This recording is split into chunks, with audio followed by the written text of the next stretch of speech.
Good afternoon बच्चों।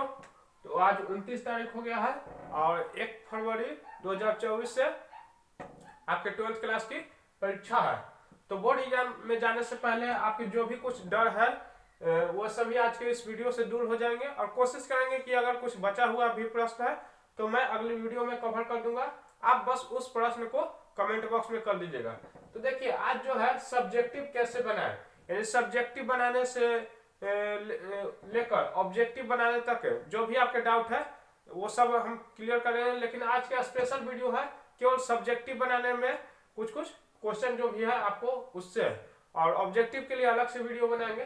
तो चलिए पहला जो क्वेश्चन है, स्टार्टिंग विथ महादेव ओम या फिर जय मां सरस्वती, कहने का मतलब आपका आप में से अधिकतर जो बच्चे हैं वो जब स्टार्ट करते हैं सब्जेक्टिव लिखना तो कॉपी पर सबसे पहले जो ऊपर है ओम या फिर कुछ भी ऐसा लिख देते हैं महाकाल। तो ये सब आपको नहीं लिखना है, ठीक। जय मां सरस्वती ये सब आपको नहीं लिखना है। या फिर अगर कोई मुस्लिम है तो 786 लिख देते हैं, तो ये सब आपको नजरअंदाज करना है, ठीक। ये सब नहीं लिखिए, इससे आपका नकारात्मक प्रभाव पड़ता है, ठीक। तो नंबर कट सकता है, ठीक। दूसरा जो है 2 अंक वाला बनाए या 5 अंक वाला बनाए। देखिए पहला जो टॉपिक है इसमें जैसे मान लेते हैं मैं हिंदू हूँ तो मैं ओम लिखता हूँ या फिर जय मां सरस्वती, और चेक करने वाला भी मान लेते हिंदू ही है, तो ऐसा कोई जरूरी नहीं कि वो नंबर नहीं काटेगा। देखिए चांसेस बन जाता है, ठीक। टीचर को एक अधिकार हो जाता है, अगर बाय द वे टीचर का मूड खराब हो गया कॉपी चेक करते करते तो वो आपका नंबर काट सकता है, ठीक। उसको एक अधिकार आपने दे दिया, तो अपने तरफ से गलती ना करें। चलिए बढ़ते दूसरे क्वेश्चन की ओर कि पहला 2 वाला जो है आपको लघु क्वेश्चन बनाए या फिर दीर्घ क्वेश्चन बनाए, ठीक। क्योंकि दीर्घ क्वेश्चन बनाने में ज्यादा टाइम लगता है और लघु क्वेश्चन बनाने में यानी शॉर्ट क्वेश्चन में कम समय लगता है। तो आप अपने अनुसार चूज करें, लेकिन कोशिश करें कि सीरियल वाइज यानी पहले लघु क्वेश्चन बनाए और लास्ट में दीर्घ क्वेश्चन बनाए, ठीक। लेकिन जैसा आप चाहे वैसा बना सकते, कोई दिक्कत नहीं। लेकिन कोशिश करें कि पहले छोटा छोटा क्वेश्चन जल्दी बना ले, क्योंकि देखिए क्या है कैसे, देखिए 5 अंक वाला क्वेश्चन अगर आप एक क्वेश्चन बनाते हैं उसमें आधा घंटा का समय लगता है, तो आपका आधा घंटा बर्बाद हुआ जिसमें केवल 5 नंबर मिलेगा। वो अगर मतलब 5 में 5 आ गया, पूरा टीचर खुश है, 5 में 5 दे दिया तब, नहीं तो 1-2 आएगा, ठीक। अगर वही आधा घंटा में आपने 2 अंक वाले 4-5 क्वेश्चन बना लिए तो आपका कितना अंक का क्वेश्चन बना टोटल, मतलब 10 अंक से ऊपर बन गया, क्योंकि लघु क्वेश्चन तो बस 1 या 2 लाइन का रहता है। तो इसमें चांसेस ज्यादा है कि नंबर आपका ज्यादा आए, क्योंकि बहुत सारा क्वेश्चन बन जाएगा। लेकिन उसमें जो लघु छोड़कर आप दीर्घ में जाइए तो दीर्घ में केवल 1 या 2 क्वेश्चन ही बनेगा, ठीक। तो उसमें कम नंबर आने का चांसेस है, ठीक। अगर उसमें से भी एक क्वेश्चन कोई गलती निकल गया तो आपका पूरा कट जाएगा। तो इसलिए पहले लघु बनाए तब दीर्घ बनाए, ठीक। उसके बाद जो है मैच द फॉलोइंग कैसे बनाए, तो मैच द फॉलोइंग क्वेश्चन वाला जो है तो आप ऐसे ऐसे जो होता है मिलान करने वाला कि पहला का यहाँ पर है तो इससे यहाँ मिलान कर दे, जैसे आप किताब में मिलान करते हैं, इसका ऐसे तीर खींचकर ऐसे मिलान कर दे, इसका ऐसे। तो इस तरह से आपको नहीं करना है, आप नंबरिंग दीजिए। जैसे यहाँ पर मैं रोमन में दिया हूँ 1, और इस तरफ जो भी आंसर है ऐसे तीर खींचकर ऐसे सामना सामने लिखे, या फिर इसका जो भी आंसर है अगर मान लेते क्वेश्चन जो इस तरह का है, जैसे मान लेते महात्मा गांधी का जन्म कब हुआ, ये सब कुछ कवि का है, जन्म तिथि मिलान करना है, तो इस तरफ महात्मा गांधी लिख लिए। अब आधा मेरा खत्म हो गया, अब इस तरफ 2 अक्टूबर 1869 लिखने में जगह नहीं है, तो आप यहाँ से जो तीर खींचेगा आप जो क्वेश्चन में 2 अक्टूबर 1869 कौन सा ऑप्शन में है, मान लेते चौथा ऑप्शन में है, तो यहाँ 1 लिखे, महात्मा गांधी लिखे, और यहाँ से ऐसे करके ऑप्शन डी, ये इतना तो कर सकते हैं।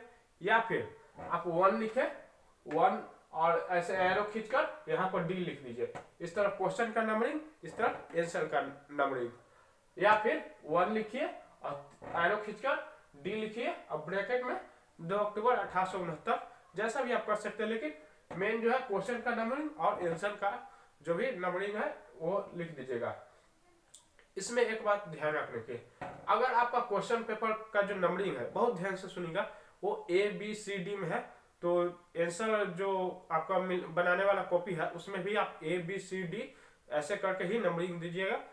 और यदि आपके क्वेश्चन पेपर पर क ख ग घ ऐसे क्वेश्चन, जैसे क में ये वाला क्वेश्चन है, ख में ये वाला क्वेश्चन, तो आप क ख ग घ से ही लिखकर आंसर करें, ना कि आप 1 2 3 4 उत्तर, पहला का दूसरा का उत्तर तीसरा, इस तरह से आपको नहीं करना है। जैसा अगर क्वेश्चन में 1 2 3 रहे तो आपको 1 2 3 ही लिखना है। ठीक, आपको समझ में आ जाना चाहिए। अगला जो है अंतर बतलाने वाला प्रश्न कैसे करें। तो ये तो दो तरह से किया जाता है कि जैसे मान लेते हैं कि हमको कुछ कोई भी दो चीज में अंतर लिखना है, तो आप पहला चीज के बारे में लाइन से लिखते हैं कहानी की तरह, और फिर उसी कहानी की तरह में पैराग्राफ चेंज करके, या फिर कुछ दोनों को जोड़कर कोई वर्ड ऐसा करके, और फिर दूसरी जो है उसके बारे में हम लोग लिखते हैं, दूसरे टॉपिक के बारे में। तो ऐसा आपको नहीं करना है। ठीक, जैसे मान लेते हैं कि हमको बोर्ड और मार्कर में अंतर लिखना है, तो मान लेते हैं कि बोर्ड ऐसा है जबकि, तो जबकि जो है ये वर्ड हो गया, जबकि मार्कर में ऐसा है वैसा है, इस तरह से। तो इस तरह से आपको नहीं करना। आपको अंतर कैसे लिखना है, एक तरफ दूसरा तरफ, बीच में ऐसा एक पाई खींच देना है। आप समझ गए होंगे। देखिए, इस तरफ जो भी अंतर लिखना है और इस तरफ जो भी अंतर लिखना है, और बीच में एक पाई खींच दीजिएगा। ठीक, दोनों अलग अलग कर दीजिएगा। साथ ही एक बात और, नंबरिंग और हेडिंग कहने का मतलब, जब इस तरफ अंतर देखिए, पहला अंतर लिखिएगा तो यहाँ पर मान लेते हैं कि पहला अंतर अगर 3 लाइन का है, लेकिन जब इस तरफ में दूसरा अंतर, इस तरफ में पहला अंतर, देखिए इस तरफ में पहला अंतर यहाँ से शुरुआत करें, तो इस तरफ में भी पहला अंतर जो है इसी लाइन से शुरुआत करेगा। अगर मान लेते हैं इस तरफ 2 लाइन में खत्म हुआ, इस तरफ 3 लाइन में खत्म हुआ।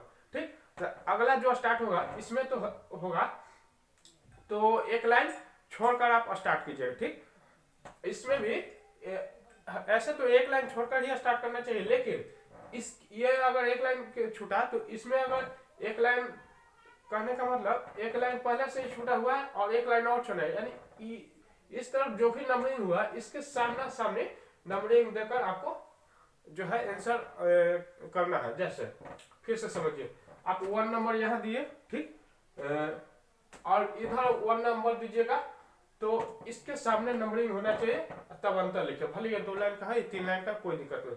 अगला जो नंबर होगा, अगर मान ली कि यहाँ दिए आप नंबरिंग, सेकंड नंबरिंग, तो इस तरफ में जो भी अंतर लिखेगा, इस तरफ में जो भी अंतर लिखेगा, यहाँ से न लिखकर इस नंबरिंग के सामने से लिखिएगा, और जो जितना लाइन में जाए, 2 लाइन 3 लाइन, कोई दिक्कत नहीं। ठीक, एक बात और ध्यान रखिएगा, ये पहला जो है अंतर और दूसरा अंतर के बीच में 1 या 2 लाइन का गैप रहना चाहिए, इसमें भी 1 या 2 लाइन का गैप रहना चाहिए, और अंतर मिनिमम 3 लिखा जाता है। जैसे 3 अंतर लिख दीजिए कम से कम, ये नहीं कि 1 या 2 अंतर लिख दीजिए हो गया। दो अंतर में नहीं भी आ रहा है आपको, तो कैसे भी करके 3 अंतर कम से कम लिख दीजिए। अगला जो है नंबरिंग और हेडिंग, कहने का मतलब आप ब्लैक पेन से जो है हेडिंग दे दीजिए, और ब्लू पेन से आप आंसर लिखिए। ब्लैक पेन से आप नंबरिंग दे दीजिए, 1 2 3 4, एक का 1, इस तरह से आता है ना, तो उस तरह से आप कर सकते हैं। और जो है लाइन, देखिए ऐसे चौथाई जो छोड़ा है उस तरफ बिल्कुल भी ना लिखे। वैसे तो पैटर्न चेंज होते रहते हैं, लेकिन वीडियो मेरा स्थायी हो जाएगा। ये वीडियो 4 साल बाद भी कोई देखेगा, तो उसके लिए मैं जो बोलूँगा वही रहेगा, लेकिन हो सकता है 4 साल बाद पैटर्न चेंज हो जाए। तो आपको जो है देख लेना है सबसे पहला दिन ही, या फिर रोज भी देख सकते हैं आप। जो भी क्वेश्चन बनाने के लिए कॉपी मिलेगा, उसमें लिखा रहेगा कि आप चौथा की इस तरफ लिखें या फिर ना लिखें। ठीक, ऐसे तो जब मैं देने गया था तो उस तरफ कुछ नहीं लिखना था, लिखा हुआ था कि इस तरफ, जैसे कॉपी में जो भी चेक हुआ तो इसमें 5 नंबर देना है, 2 नंबर देना है, तो वो इस तरफ दिया जाएगा। ठीक, जैसे ये हम चेक किए 1 नंबर 2 नंबर है, तो इस तरफ हम 5 नंबर या फिर 2 नंबर लिखकर, ऐसे जो भी टीचर जैसा भी देते हैं, चौथाई के इस तरफ दिया जाता है। ठीक, तो इस तरफ आप ना भी लिखे तो वही आपके लिए ज्यादा सही रहेगा। ठीक, और इसके बाद अगर 1-2 डाउट और है, जैसे कौन सा पेन से लिखे, जैसे ब्लैक पेन, ब्लू पेन या फिर पेंसिल से, तो इसके पहले भी वीडियो में मैंने बताया था कि कोशिश करें कि एक पेन से लिखे। ठीक, ये नहीं कि लाल ब्लू हरा कलम से बिल्कुल भी ना लिखे, वो सीनियर लोगों के लिए होता है। आप ब्लैक पेन से ऑब्जेक्टिव कोशिश करें कि भरे, और ब्लू पेन से सब्जेक्टिव, और उसमें हेडिंग जो है ब्लैक पेन से दे सकते हैं, और कुछ मेन पॉइंट को आप ब्रैकेट में करके उसका वर्ड मीनिंग लिख सकते हैं, अंडरलाइन कर सकते हैं, ताकि टीचर का जो नज़र उस पर पड़ जाए। तो वो सब आप पेंसिल से भी कर सकते हैं। मैथ में अगर आप कुछ फॉर्मूला प्रूव कर रहे हैं तो जो भी आंसर आया वो आंसर ऐसे बॉक्स में दे दीजिए, तो ज़्यादा अच्छा रहता है। ठीक, इस तरह से आप स्कोर अपना बढ़ा सकते हैं। अगला जो क्वेश्चन है, क्या क्वेश्चन पेपर में टिक कर सकते हैं। जैसे आपका, जैसे देखिए मान लेते हैं कि ऑब्जेक्टिव का ये वाला आंसर सही है, ठीक, 4 ऑप्शन है।